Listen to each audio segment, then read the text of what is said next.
MSN football ടോക്സിലേക്ക് അവർക്കും സ്വാഗതം. ബാഴ്സലോണയുടെ അടുത്ത മത്സരം വരുന്നത് 2026 ജനുവരി 4 എസ്പാനിയോൾക്കെതിരെയായിരിക്കും. ആ മത്സരം നടക്കുന്നത് ഇന്ത്യൻ സമയം രാത്രി പുലർച്ചെ 1:30 അതും ഞായറാഴ്ചയാണ് ആ മത്സരം നടക്കുന്നത്. ഈ മത്സരത്തിനായുള്ള ഇന്നത്തെ ട്രെയിനിങ് സെക്ഷനിലേക്ക് ബാഴ്സലോണയുടെ പരിക്ക് പറ്റിയ സെൻട്രൽ ബാക്കായിട്ടുള്ള റൊണാൾഡോ അറോഹ ഇന്നത്തെ ട്രെയിനിങ് സെക്ഷനിൽ പങ്കെടുക്കുമെന്ന് മുണ്ടോ ഡിപ്പോർട്ടീവോ റിപ്പോർട്ട് ചെയ്യുന്നുണ്ട്. ഇത് ബാഴ്സലോണ ആരാധകർക്ക് സന്തോഷം നൽകുന്ന ഒരു കാര്യം തന്നെയാണ്. നമുക്കറിയാം ബാഴ്സലോണയുടെ ഡിഫൻസീവ് വളരെ മോശമാണ് താരം പോയതിനു ശേഷം. അതുകൊണ്ട് താരത്തിൻ്റെ തിരിച്ചുവരവ് ബാഴ്സലോണ ആരാധകർ ആഗ്രഹിക്കുന്നുണ്ട്. അതുപോലെ തന്നെ റൊണാൾഡോ അറോഹ 2025-26 ലാലിഗ സീസണിൽ ബാഴ്സലോണയ്ക്ക് വേണ്ടി 11 മത്സരമാണ് കളിച്ചത്.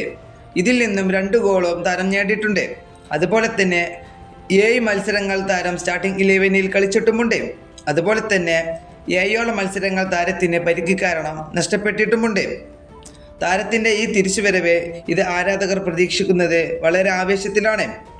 ഈ വീഡിയോ ഇവിടെ അവസാനിപ്പിക്കുന്നു. ഫുട്ബോൾ ലോകത്തെ കൂടുതൽ വിശേഷങ്ങളുമായി അടുത്ത വീഡിയോയിൽ വീണ്ടും കാണാം.